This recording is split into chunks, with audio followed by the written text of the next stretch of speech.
Kua waitohu whakaitanga te iwi o Ngāti Apa me te karauna hei whakatau I tā rātou kokoraho tiriti o Waitangi. Ko Ngāti Apa tētahi o ngā iwi I murua nei o rātou whenua e te karauna. Kei te tauhi hua te waka o Māui a Ngāti Apa, arā kei ngā rohe o whakatū me tāhimana, tai atu rā ki te uru o te taitonga. I peka ke atu te tira o te minita take tiriti I te tuatahi ki te moenga hohipera o Kath Hemi. Te ruruhi o Ngāti Apa nāna I whakaoreore tōna iwi me te karauna. Kia whakamanatia tā rātou kokoraho. He tika māna te waituhi tuatahi. Absolutely wonderful. It's been a long journey. And for me today has been the decision that has been made for the Minister to come and see me has been absolutely marvellous.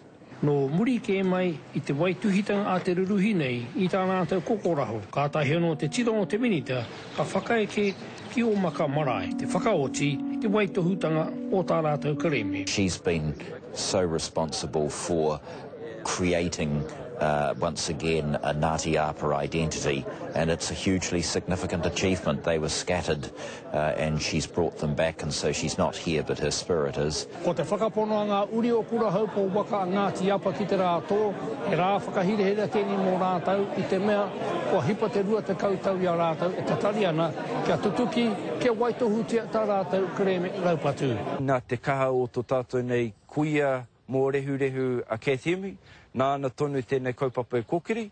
Nō reira, kua timata ngā waihotango o Ngāti Apa ki te rātō, ki te tū me te ki atu, anei taku toto, taku iwi motuhake I raro anō I ngā kaua I rangatira o Ngāti Apa ki te rātō.